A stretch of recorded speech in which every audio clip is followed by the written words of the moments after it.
अस्सलाम वालेकुम नाज़रीन, प्रोग्राम दी राइट एंगल के साथ मैं हूं शाह शिराज। कुछ रोज़ कबल मैंने इसी प्रोग्राम में बात की थी अरसलान के बारे में, जो 16 साल तालिब इल्म था, ट्यूशन से घर जा रहा था, पुलिस वालों ने उसको डकैत कह के मार दिया। हक़ाइक़ सामने आए तो मालूम हुआ उसके बस्ते से बंदूकें नहीं बल्कि किताबें निकली। एहलकाना की जानिब से एहतजाज हुआ, पुलिस एहलकार गिरफ्तार हुए, फिर बाद में ये जाली पुलिस का मुकाबला साबित हुआ। इसके बाद ठीक इस वाक़े के एक हफ़्ते बाद महरान टाउन का रिहायशी वासिफ फैक्ट्री से घर जा रहा था, वालिदा ने खाना तैयार करके रखा हुआ था, उसको भी पुलिस वालों ने डकैत कह के मार दिया। एहतजाज हुआ, हक़ाइक़ सामने आए तो मालूम हुआ ये भी जाली पुलिस मुकाबला था। और अब कल रात को SHO जौहराबाद खयूर की जानिब से मामूली ज़मीन के तनाज़े पे अपनी पोस्ट का नाजायज़ इस्तेमाल किया गया और 3 लोगों को मार दिया गया। इसके भी हक़ाइक़ सामने आए। शो यही किया गया कि जाली पुलिस में मुकाबला है। जब एहतजाज हुआ, हक़ाइक़ मीडिया पे आए तो मालूम हुआ ये मामूली ज़मीन का तनाज़ा था जिस पे SHO साहब ने 3 लोगों को मार दिया। ये हमारे शहर में हो क्या रहा है? माजी में नज़र डाली जाए, नकीबुल्लाह महसूद का वाक़या मैंने पहले ही बात की थी, आपको याद होगा। राव अनवार साहब की मैंने बात की, 444 लोगों का मुबीना कत्ल का उन पर इल्ज़ाम आज तक बरी हैं। इंतज़ार का कत्ल केस हो, निमरा का कत्ल केस हो, ये तमाम हक़ाइक़ हमारे शहर में हो रहे हैं। पूरे मुल्क में ये हाल है। सानिया सहवाल की मिसाल आपके सामने है, आज तक उन लोगों को इंसाफ नहीं मिला।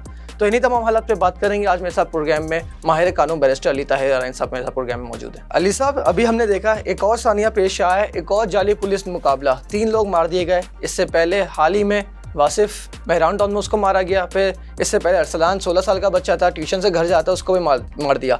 तो ये इशू क्या है अली सर, हमारे शहर में इस तरह के वाक़यात क्यों हो रहे हैं? क्या पुलिस अकाउंटेबिलिटी नहीं है? ये आए दिन किसी न किसी बेगुनाह को, इनोसेंट इंसान को मार देते हैं, इनसे कोई सवाल नहीं पूछता सर। बिस्मिल्लाहिर्रहमानिर्रहीम।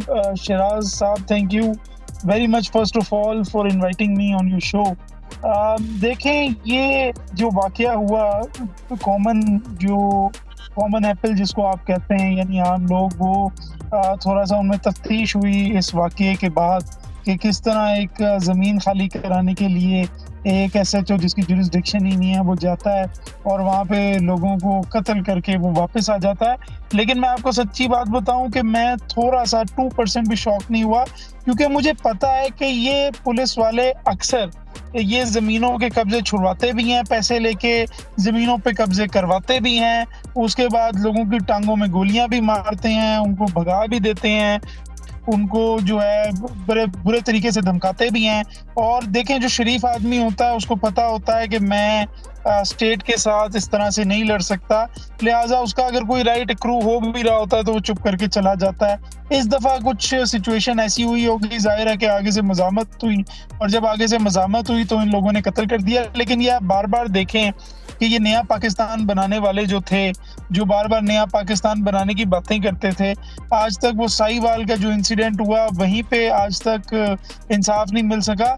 तो हालांकि पुलिस जो है वो सूबे के नीचे होती है, सूबे के तहत होती है, लेकिन आप कराची से लेके कश्मीर तक आप देख लें, सारी पोजीशन देख लें कि एक ऐसी पुलिस है जिसमें कोई अकाउंटेबिलिटी नहीं है। बल्कि मैं बड़ा परेशान हुआ जिस वक्त मुझे पता लगा कि रेप के एक मुलजिम को इनकाउंटर करके सिंध के एक इलाके में कत्ल किया गया, और उसकी जो SSP था उसकी बड़े लोगों ने बड़ी तारीफ की। तो मैं तो आज भी कहता हूं कि उसने इलीगल काम किया। अगर वो रेप वाकई उसने किया था तो ये पुलिस का फर्ज था कि इतने शवाहिद इकट्ठे करे कि कोर्ट उसको सजा दे। चूंकि ये अपना काम कर नहीं सकते, दोपहर में 2 बजे अपने घरों को वापस चले जाते हैं, तनख्वाह पूरी लेते हैं, उसके अलावा अंडर द टेबल जो है एक SSP का, इस वक्त मैं आपको बता रहा हूं कि अगर उसको सिंध का कोई अच्छा डिस्ट्रिक्ट मिल जाए तो 1.5 करोड़ रुपए वो अपने घर लेके जा रहा है। तो जहां ये SSP बैठ के करप्ट तरीन लोग 1.5 करोड़ रुपए महीने का अपने घर लेके जा रहे हैं, वहां कैसे पुलिस रिफॉर्म होगा? बल्कि ये तो पुलिस वाले तो ये जो पॉलिटिकल आपकी एक अशराफी है, इनके लिए जो है मर्सनरीज बने हुए हैं, यानी कि पैसे दो और कोई भी काम ले लो। इनकी बेशक आप इज्जत खरीद लें, इनकी आप कॉन्शियस खरीद लें, ये बेचने को तैयार हैं।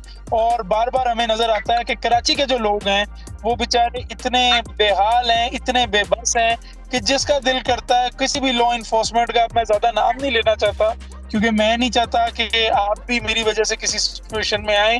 तो सर, ये इश्यू क्या है? क्या पुलिस के पास SOPs नहीं है, उनको अपने हुकूक नहीं मालूम? इसके अलावा सर हम देखें मनसूबा बंदी के तहत मारते हैं, बाद में डकैत डिक्लेयर कर देते हैं। जब तक एहतजाज ना हो, रोड ब्लॉक्स ना हो, हमारे हुक्काम को भी होश नहीं आता, तहकीकात नहीं होती। हमने तीनों वाक़ियों में देखा यही सामने आए। जी, बिल्कुल 100% सही बात है। देखें, ये हकाम को कहाँ से होश आएगा? आधी पुलिस तो इन्होंने अपने जो है घरों में पे रखी हुई है और अपनी गाड़ियों के साथ मूव करने के लिए रखी हुई है, ताकि इनको प्रोटेक्ट किया जा सके थ्रेट से। तो इनको कहाँ से, कौन से हकाम की आप बात कर रहे हैं? जो हकाम जो है वो 60-60 पुलिस ऑफ़िसर खुद भी रखते हैं, फिर 40-40 अपने खाला की बेटी को दे देते हैं, उसके बाद जो 20 बचते हैं वो अपने चाचू के बेटे को दे देते हैं। तो कौन से हकाम की आप बात कर रहे हैं? अगर इन्होंने अभी तक एक्शन लेना होता तो ये करते। लेकिन आप सिंध गवर्नमेंट को देख लें कि रावण वार ने इतने बंदे मार दिए और ये आज तक उसको प्रोटेक्ट कर रहे हैं। तो ये जो करप्ट पुलिस एहलकार हैं, ये तो एक पॉन है इस पॉलिटिकल लीडरशिप के हाथ में। तो मुझे नहीं लगता कि ये पॉलिटिकल लीडरशिप कभी रिफॉर्म की तरफ जाएगी। और क्यों रिफॉर्म की तरफ जाएंगे? अगर पुलिस को सीधा कर दिया तो इनकी तरफ से नाजिम जोखियों को फिर जो है वो कत्ल करने के बाद मुलजिमों को भगवाएगा कौन और फहमीदा सियाल के ऊपर गोलियां कौन चलाएगा? तो सर ये आपने रावणवार की बात करी सर, 444 लोगों के कत्ल का उन पर मुबीना इल्ज़ाम है। हमने देखा किस तरह से नकीबुल्लाह महसूद को उन्होंने मारा, हकायत सामने है सर, आज तक सज़ा नहीं हुई। तो सर ये हालात सही कैसे होंगे इनके?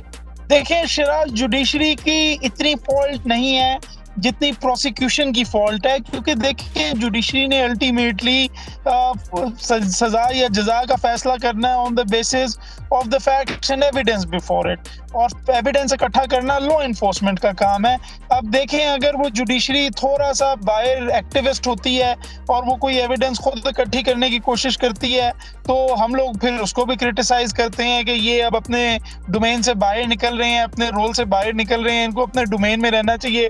लेकिन जाहिर है जब उन्होंने अपने डोमेन में रहते हुए फैसले करने हैं, तो वो जो पुलिस और बाकी जो लॉ इन्फोर्समेंट के इदारे हैं, वो जो तफ्तीश करते हैं, उनके ऊपर ही उनको फैसला करना है। अब जब वो अपनी तफ्तीश में ही बेईमानी करते हैं, यानी मिसाल के तौर पे पुलिस वाले कहते हैं कि इस कोर्ट कहती है कि इस बंदे को अरेस्ट करो, जो पुलिस वाले उसको वहां पकड़ने जाते हैं वो 50,000 1 लाख रुपए रिश्वत लेके बंदा छोड़ देते हैं, उसको भगा देते हैं यहाँ से।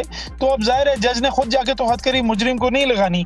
तो ये वो इश्यूज हैं जिसकी वजह से मसाइल पैदा हो रहे हैं। हाँ, लेकिन मैं साथ साथ ये कहता चलूं, अगर मैं कहूँ कि जुडिशरी के साथ सब ठीक है, तो मैं अपने साथ भी ज्यादती करूंगा और बेईमानी करूंगा और आपके शो के साथ भी ज्यादती करूंगा।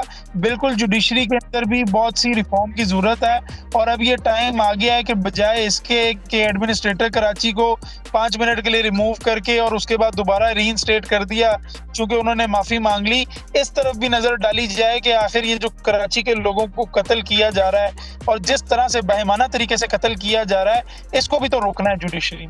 सर एक लास्ट सवाल लेना चाहूँगा। सर 2019 में एक कमीशन बनाया गया था, पब्लिक सर्विस कमीशन, जिसमें कुछ उसके साल में 12 इजलास होने थे, 5 भी नहीं हुए। कोई 1.5-2 करोड़ का वो ऑफिस पूरा तामीर हुआ काफ़ी। तो सर कुछ फ़ायदा तो हुआ नहीं, आज भी लोग मर रहे हैं। अच्छा, अब शिराज मुझे ये तनकीद नहीं समझ आती। अब ये जिनको ये टैक्स पेयर जो है इस मुल्क का करोड़ों रुपए इकट्ठा करके इनको तनख्वाहें दे रहा है, अब वो बैठ के मीटिंग्स भी करें। यानी अब आप ये कह रहे हैं कि जो है वो ऑनरेबल मेंबर्स जो हैं ब्यूरोक्रेसी से, जुडिशरी से, वो बैठें और अब मीटिंग्स करें। तो यार ये टाइम आप देखें, विंटर वेकेशंस का टाइम है, उन्होंने छुट्टियां मनानी है, इसके बाद न्यू ईयर्स आ जाएगा, उसके बाद उनके अब्रॉड जाने के प्लान्स हैं। वो जो कमीशन बनाया था वो सिर्फ तनख्वाह के लिए बनाया गया था, वो कोई मीटिंग्स के लिए थोड़ी बनाया गया था। मुझे नहीं है पाकिस्तानी लोगों की बात समझ आती कि अगर कोई बंदा किसी चीज़ की तनख्वाह उठा रहा है और उसके बाद वो मेंबर भी बन रहा है अपनी प्रोफाइल में ऐड करने के लिए, तो उसके बाद वो जाके मीटिंग्स भी अटेंड करे, पढ़ाई लिखाई भी करे, ब्रीफ्स भी पढ़े, उसके ऊपर समरी भी लिखवाए, नोट्स भी लिखवाए। यार that is not the job of bureaucracy. I don't know why Pakistani people expect it, but other than the sarcasm और तंज के अलावा आपकी बात बिल्कुल सही है। आप तो ये सिर्फ जो है पब्लिक सेफ्टी कमीशन की बात कर रहे हैं, मैं तो आपको ये कह रहा हूँ कि जो नेशनल सिक्योरिटी पॉलिसी है वो आज हमने अब 2021 में आके बनाई है।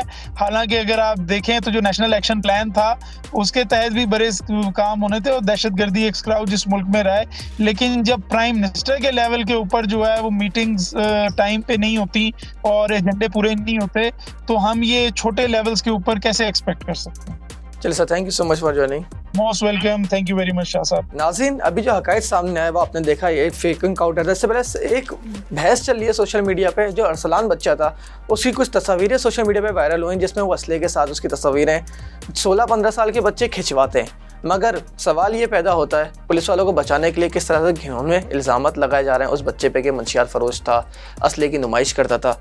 इस उम्र में सब खिंचवाते हैं, हमने भी कभी ना कभी खिंचवाई हुई थी, मगर क्या जिस टाइम उसको कत्ल किया गया क्या उसके बैग से बंदूक निकली और उसको कत्ल करने का हक किसने दिया?